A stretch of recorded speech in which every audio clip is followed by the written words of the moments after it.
Escuchas La Informante, el podcast de la neta, en el que te mantenemos al día en los debates sobre democracia, derechos humanos y derechos de las mujeres, con la conducción de la periodista Luna Grado.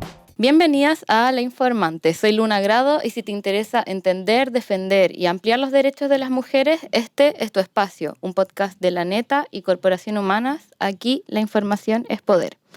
Hoy estamos grabando el último episodio del año a pocos días de ya haber cerrado un ciclo electoral intenso y en medio de un escenario político que empieza a marcar ya lo que será el 2026. Este año fue particularmente movido. Elecciones, debates legislativos que se abrieron, que avanzaron, otros que quedaron completamente estancados y también un contexto donde los derechos humanos de las mujeres siguen estando en disputa. Salimos recién de las elecciones y entramos a un nuevo ciclo con un nuevo gobierno y un Congreso que se reconfigura tanto en la Cámara de Diputadas y Diputados como en el Senado. Para cerrar este año quisimos hacer un episodio de balance, también de proyección, mirar qué pasó en 2025, qué quedó pendiente y cuáles son los desafíos que se abren para el próximo año, especialmente considerando este nuevo escenario político. Para esta conversación me acompañan Jennifer Alfaro, encargada de investigación y estudios de Corporación Humanas. Bienvenida, Jennifer. Hola, Luna. Y también me acompaña Paula Salvo, quien es directora de Corporación Humanas. Hola, Luna. Hola, Jenny. Nuevamente en La Informante. Entonces este episodio es un cierre de año y queremos tener una conversación donde podamos saber dónde estamos paradas en este momento y qué no podemos soltar para el 2026. Entonces quería preguntarles a las dos, si miran el 2025 en perspectiva, ¿cómo la describirían en términos de la agenda de derechos humanos de las mujeres? ¿Qué creen que fue lo más desafiante o qué rescatan como avances de este año? Ahí, no sé, Paula, si quieres partir. Sí, yo, miraría el 2025 así como en perspectiva, aunque no hayamos terminado, pero diría que fue un año de contrastes. Por una parte, en términos de derechos humanos de las mujeres, se abrieron discusiones que no por haber estado postergadas, o por haber estado postergadas no significa que no fueran lo suficientemente relevantes, como es aborto en plazos y Sistema Nacional de Cuidado. Yo diría que eso en sí es un avance democrático. Y el otro lado, como este contraste que señalaba al principio, es que yo creo que el tema de la seguridad y el orden se comió la agenda de derechos humanos de las mujeres y el espacio político se fue endureciendo cada vez más y de alguna manera el desafío siempre para Corporación Humanas y para las mujeres y las organizaciones feministas es cómo sostener que los derechos humanos de las mujeres no es algo sectorial, sino que está en el piso de la democracia. Es decir, sin derechos humanos de las mujeres no hay una democracia plena. Y otra cosa que rescataría es que a pesar de estos discursos tan polarizados y con soluciones rápidas, efectivas, que pareciera ser que es lo que la gente quiere, nosotras seguimos levantando la evidencia como un elemento central para definir lo que dice relación con derechos humanos de las mujeres. Y esa evidencia tiene que ver con los datos te indican que todavía las mujeres no accedemos como sujetas plenas a una democracia que debiera servir para todas y todos. Sí, Jennifer, algo que...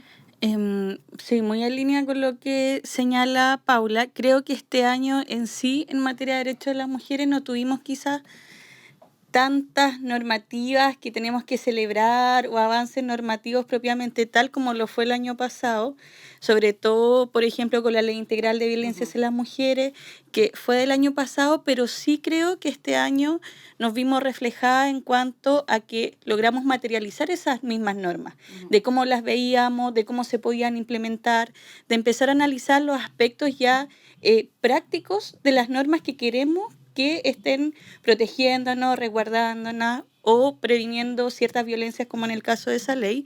E incluso también, por ejemplo, como decía Paula, el levantar nuevamente la discusión sobre aborto en plazos, que también es una demanda que viene hace muchos años siendo solicitada por las mujeres y por la ciudadanía en general.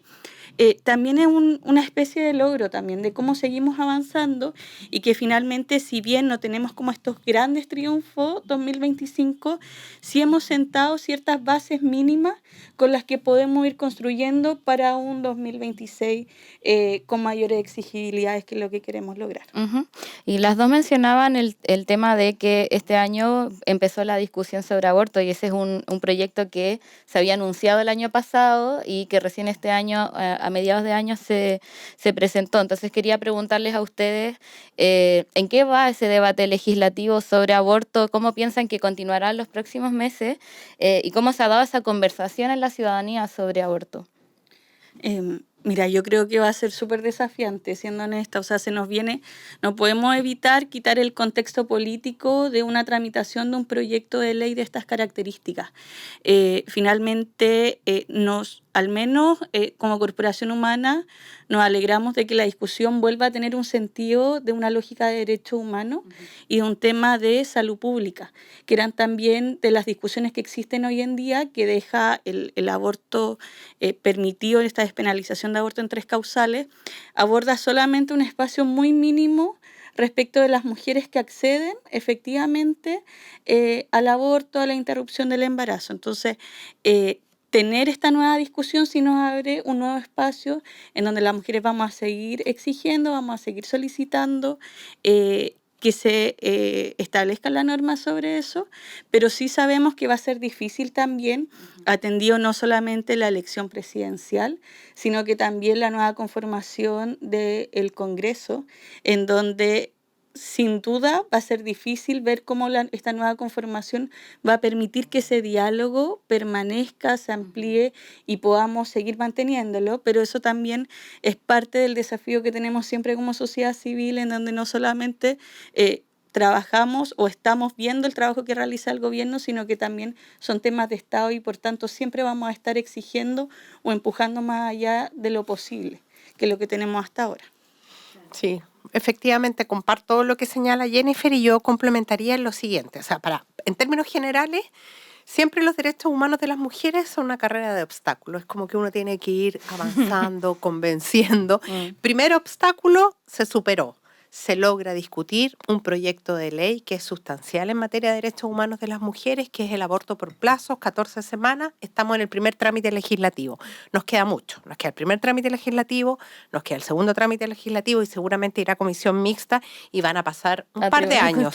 O al Tribunal Constitucional. Vamos a terminar, claro, en el mundo mundial. Pero lo importante y lo relevante es que el tema del aborto por plazo sale de los márgenes de la discusión y se pone en el centro del debate político democrático como es el Congreso. Y eso yo creo que es un tremendo avance y eso significa, y además en la Comisión de Salud, por lo tanto, tal como señalaba Jennifer, ponemos el aborto ya no en esa constante de colocarlo como si fuera un tema valórico y colocarlo como un tema de salud pública por una parte y por otra parte de derechos humanos, de autonomías y de proyectos. Y en eso es un avance sustancial.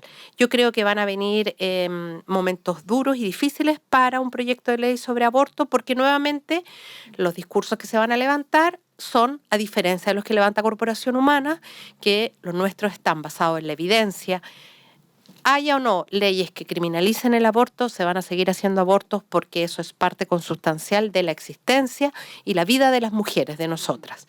Y por otro lado, yo diría que resulta como nuevamente se va a señalar que esto es un tema de nicho, que esto es un tema que solo afecta a una cantidad pequeña de mujeres, y si nosotros vemos en este país, las estadísticas dicen que hay un porcentaje importante de mujeres que todos los años se realizan abortos en clandestinidad, con riesgo para sus vidas y con la posibilidad de ser criminalizadas. Y lo que nosotras planteamos, eso se va a resolver con una ley que apruebe el aborto por plazo. Quienes no quieran abortar, no lo harán. Quienes sí requieran abortar, tienen que tener la posibilidad de hacerlo sin que se les criminalice la conducta. Uh-huh. Sí, eso fue bueno, aborto, como ustedes mencionaban, fue como una de las conversaciones centrales en materia de derechos humanos de las mujeres este año, y también quería abordar otra de las conversaciones que a nosotras nos parecieron centrales también este año, que incluso lo abordamos en algunos episodios de La Informante, que fue el tema de cuidados, que este año también fue parte central como de las discusiones en el mundo de la organización feminista, de las organizaciones de mujeres. Entonces, sabemos que el Congreso está finalizando ya una tramitación del Sistema Nacional de Cuidado. La Corte Interamericana de Derechos Humanos reconoció el derecho autónomo al cuidado. Entonces aquí, Paula, te iba a preguntar a ti, tú participaste en la Conferencia Regional de la Mujer en México, tuvimos un episodio específicamente sobre eso, pero quería volver a retomar como esto del foco de la sociedad del cuidado. ¿Cuál crees que fue el motivo para que este año hablemos tanto de este derecho y cómo ves que se venga esta implementación, por ejemplo, de un Sistema Nacional de Cuidado? Yo estoy convencida de que el tema de un sistema nacional de cuidados y la discusión del cuidado como un derecho humano es algo que han puesto las organizaciones de mujeres a nivel regional en América Latina y también las organizaciones feministas. ¿Y qué es lo que hemos planteado, tanto desde la organización de mujeres como de las organizaciones feministas? Es que el cuidado sostiene la vida. Primera cosa, es decir, sin cuidado una sociedad no puede avanzar. En segundo lugar, el cuidado también sostiene la economía. Las mujeres aportamos al Producto Interior Bruto de una manera fundamental a través de un trabajo absolutamente invisibilizado que históricamente se nos ha asignado a las mujeres en materia de cuidado y que además traen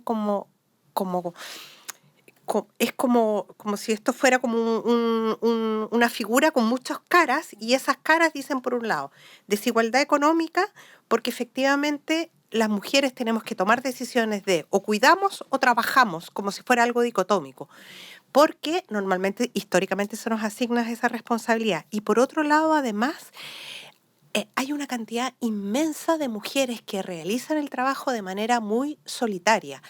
Y lo que se está planteando en el Sistema Nacional de Cuidado es que esto tiene que ser un tema de política pública y por lo tanto se tiene que incorporar el derecho a la cuidadora a ser cuidada, la posibilidad de que se provean de recursos estatales para que las personas que se dedican a las tareas del cuidado tengan de alguna manera la posibilidad de cotizar para tener una pensión digna cuando se jubilen, o la posibilidad de descansar, de tener vacaciones. Y eso no se resuelve de manera particular.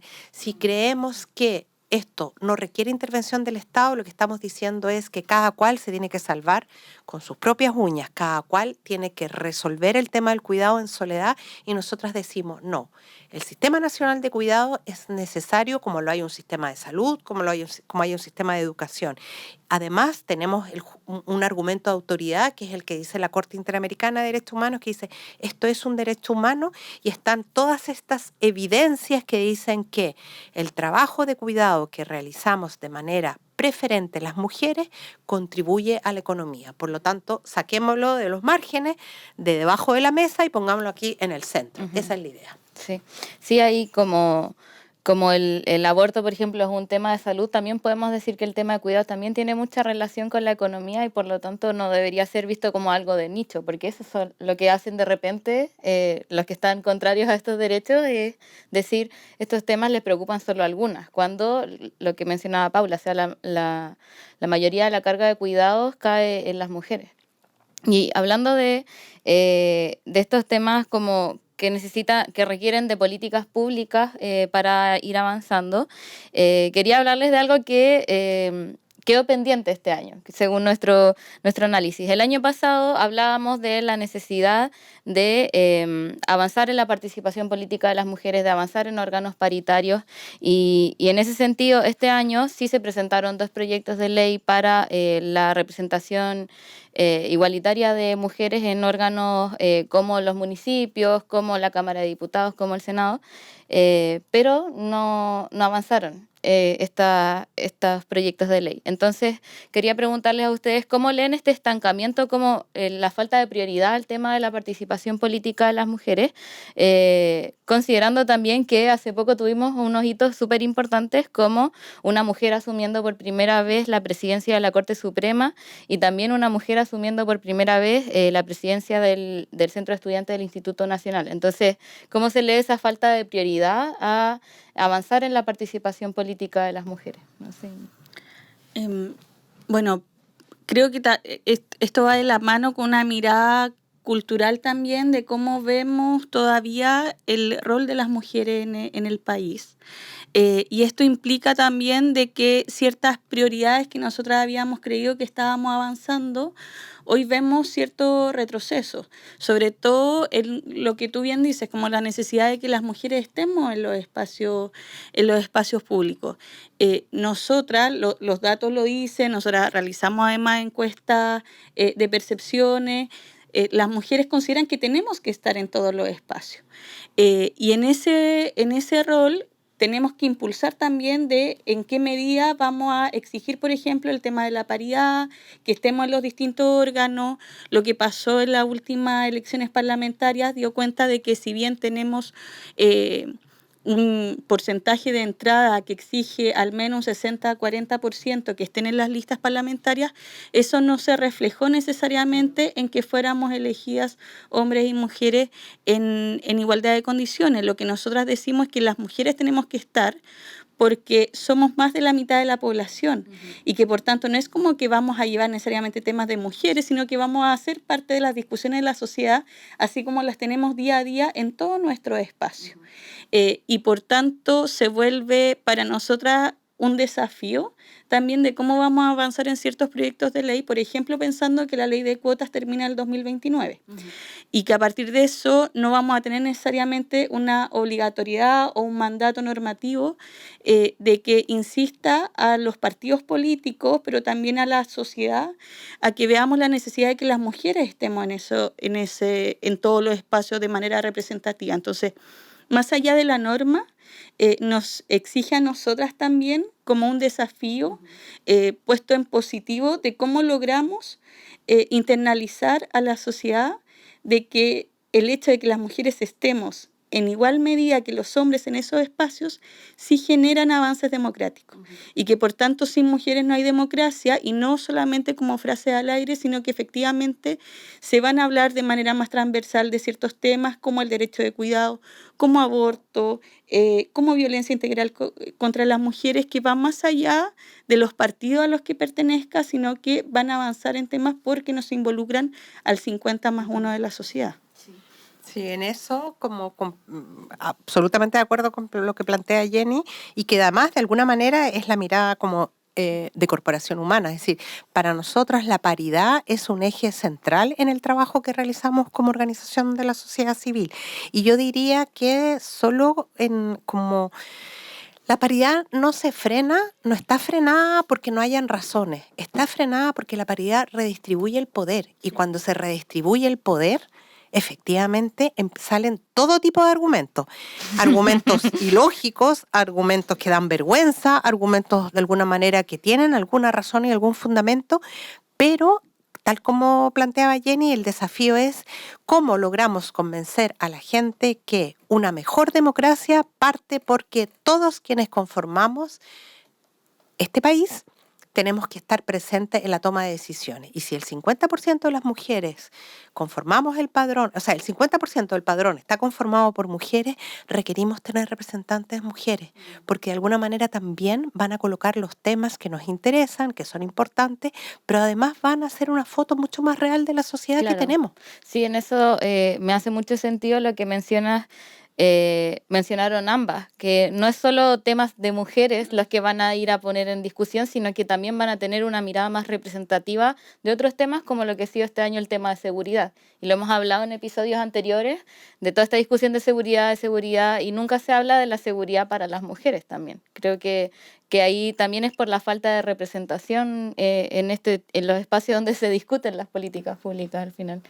Sí, ahí quizás como punto, no solamente cuando hablamos de que vamos a hablar de temas que nos afectan a nosotras por el hecho de ser mujeres, sino que también es por los temas de forma, como tú dices, una forma de visibilización de que ahora nosotras tenemos toda una población joven y de niñas y adolescentes que quiere verse reflejado o en la posibilidad cierta de que puedan acceder a ciertos espacios de poder que a lo mejor ahora con como está la sociedad lo han normalizado y ven que es muy posible llegar a la presidencia, lo que tú dices.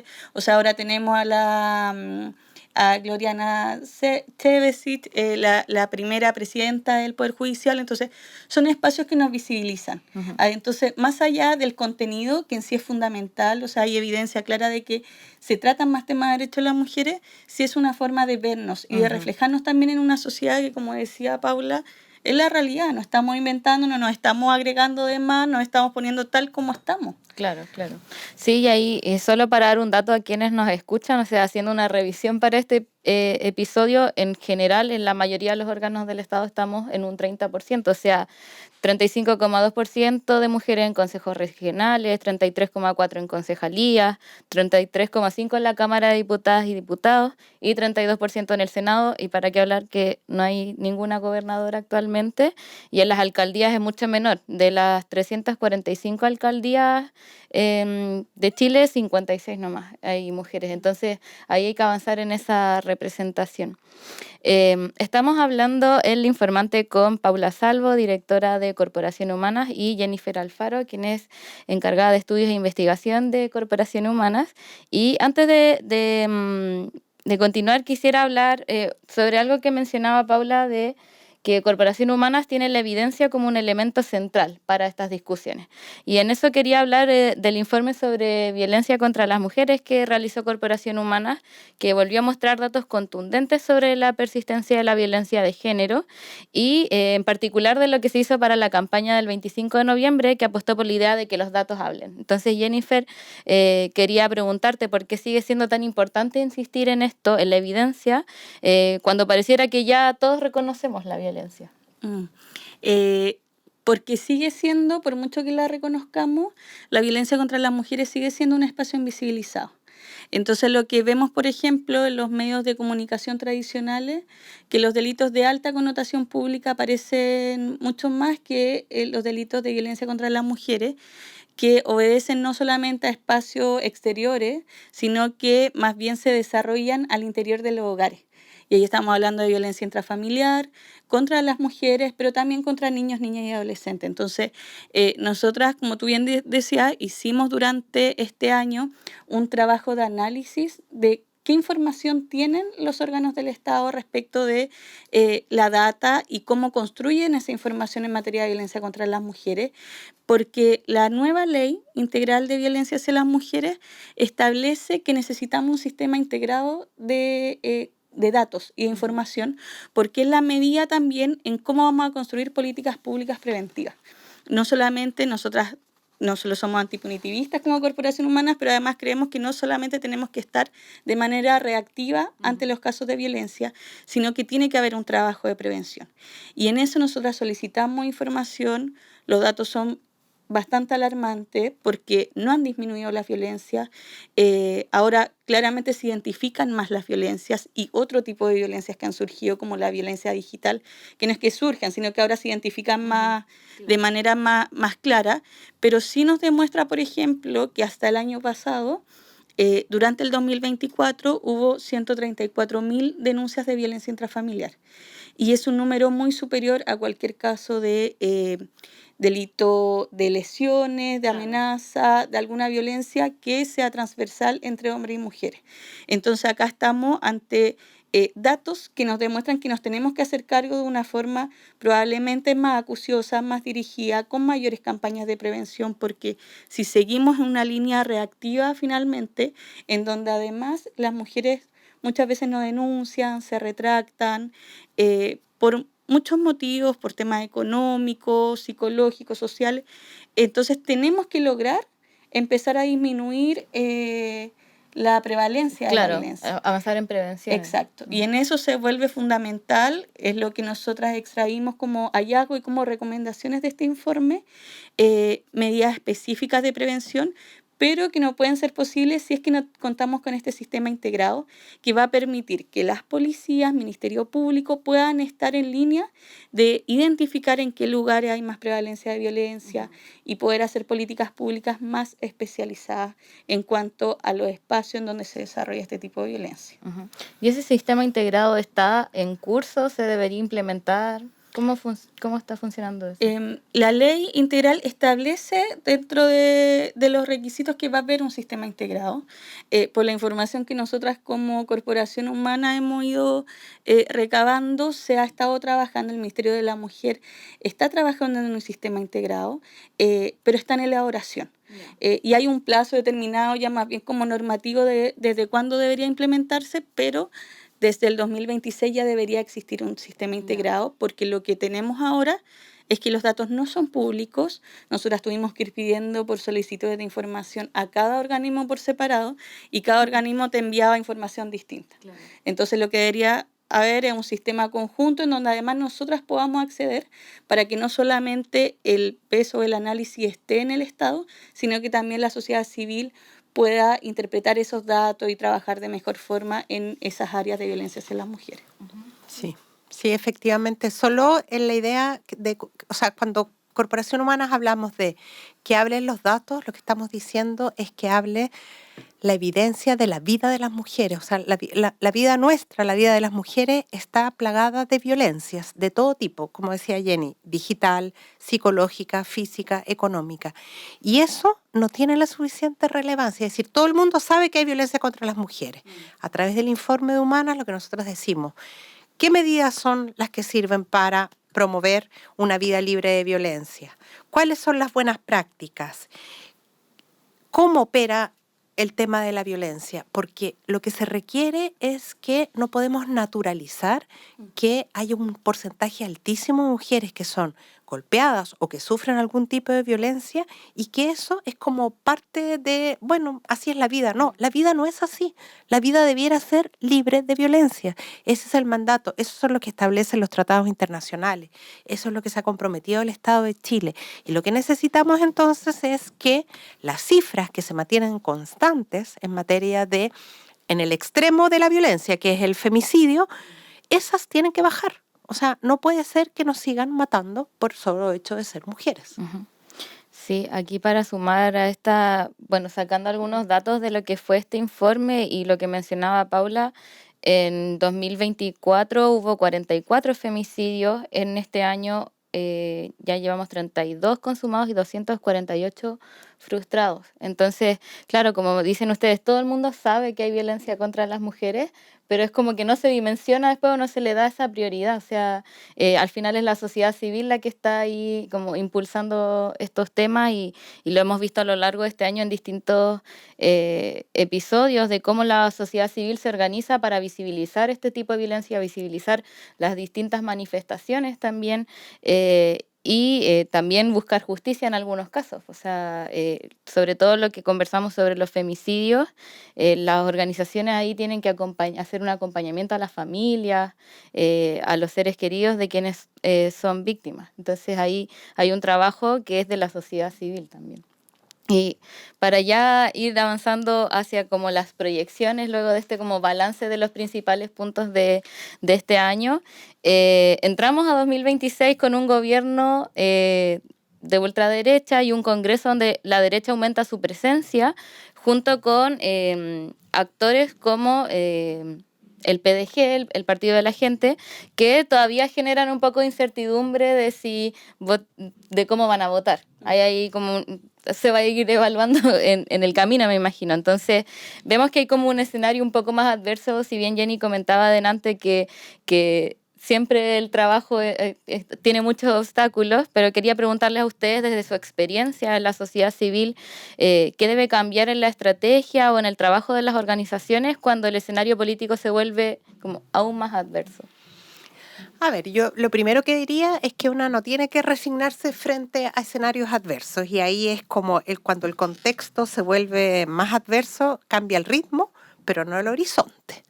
Nuestro horizonte, nuestro horizonte sigue siendo igualdad sustantiva entre hombres y mujeres y acceso a derechos en condiciones de igualdad. Y por lo tanto, en relación a un escenario más adverso o un Congreso más adverso y un gobierno que no pone en la prioridad, no están los derechos humanos de las mujeres, primera señal que el Ministerio de la Mujer sale del equipo político, uno tendría que decir que desde Corporación Humanas nuestras apuestas son, por un lado, más vigilancia institucional y, cuando corresponda, monitorear cuáles son los proyectos, cuál es el presupuesto dedicado a mujeres, qué pasa con la potestad reglamentaria de un gobierno, si la va a ocupar o no para retroceder o para dejar sin efecto determinada institucionalidad, cuáles son los nombramientos y cuáles son los retrocesos concretos. Yo diría, por otro lado, otro desafío para Corporación Humana son alianzas más amplias. El movimiento de mujeres, el movimiento feminista, también tenemos que seguir ampliando nuestras estrategias con otros movimientos, migrantes, personas de las diversidades, más trabajo a nivel local y territorial, de alguna manera para recoger cuáles son los temas fundamentales para las personas. Y por otro lado, yo diría que hay algo que tiene que ver como con la pedagogía y con la evidencia.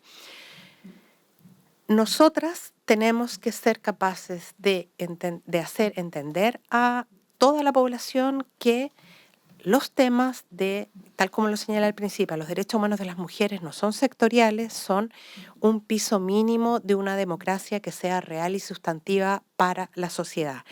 Y de alguna manera lo que uno tiene que desenmascarar es esta idea de que se ha ido instalando en el relato en común como que la desinformación pareciera ser que es algo habitual. Es decir, si yo digo, hay más femicidios, entonces otro dice, bueno, pero también matan a hombres. Sí, también matan a hombres, de acuerdo. Pero, ¿qué pasaría si todos los años mataran solo 55 hombres por el hecho de ser varones? Entonces, lo que tenemos es que colocar en el centro de la cultura democrática es que todo lo que se diga tiene que tener una base cierta y una evidencia. No podemos construir políticas públicas, gobernar a través de la desinformación. Y ahí el rol de las organizaciones como Corporación Humana es de garante de que la evidencia es lo que se tiene que poner sobre la mesa. Y la evidencia en la vida de las mujeres. Coincido con lo que señala Paula. Creo que esto nos sitúa en un escenario adverso, pero también creo que no es la única vez en la historia de las mujeres en Chile en que hemos estado ante estos escenarios.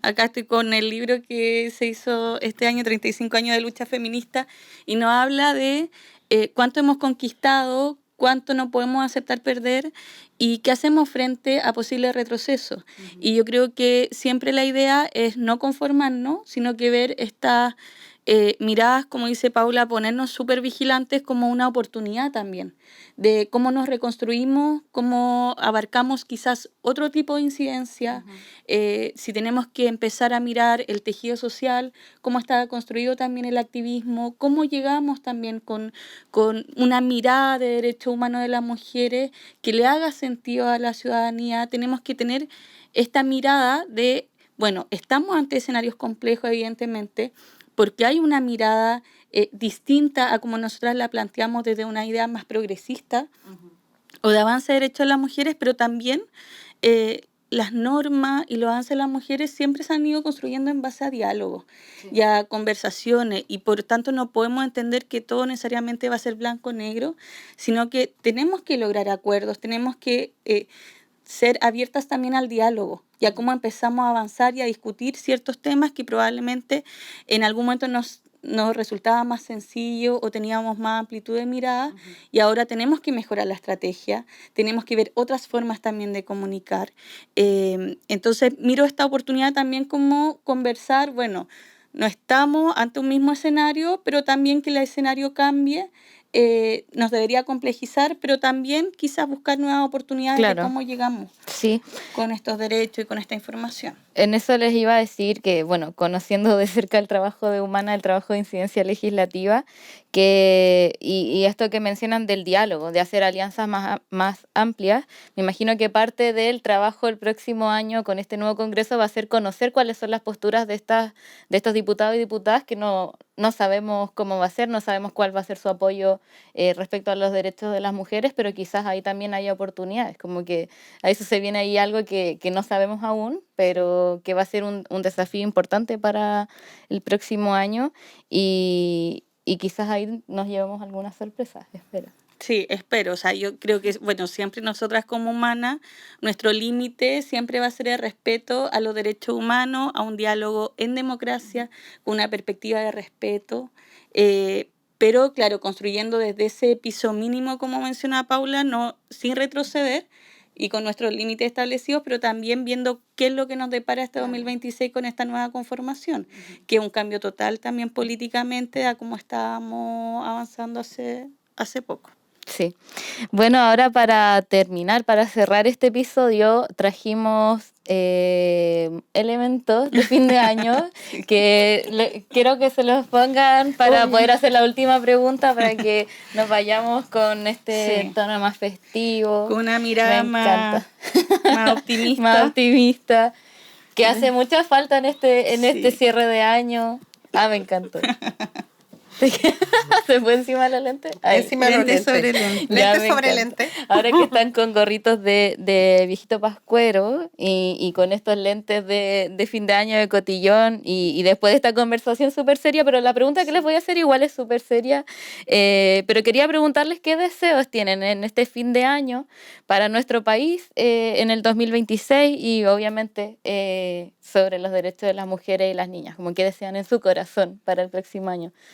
Bueno, mis deseos son bien leguleyos. Primero, que se modifique una vez por todas que se avance el proyecto de ley de sociedad conyugal, que es un caso que lleva litigando Corporación Humana hace muchísimos años y que está en el Congreso y tenemos que avanzar porque no puede ser que una sociedad como la que estamos hoy sigamos discutiendo si la mujer tiene derecho a administrar sus bienes o no.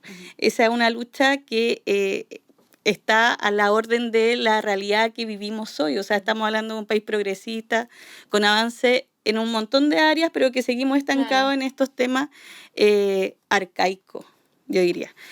Mi otro deseo, bueno, el aborto en plazo, que podamos discutirlo con altura de mira, que pueda avanzar, que sea una discusión que la podamos dar y que tengamos el espacio de discutir sobre eso y de abordarlo y entender de una vez por todas que las mujeres abortamos y que esa realidad no la podemos seguir tapando como el sol con un dedo, que tenemos que hacernos cargo y hay que pensar en cómo articularnos para seguir avanzando en esa discusión y que no sea cooptada y cerrada y que nos dejen fuera de las discusiones.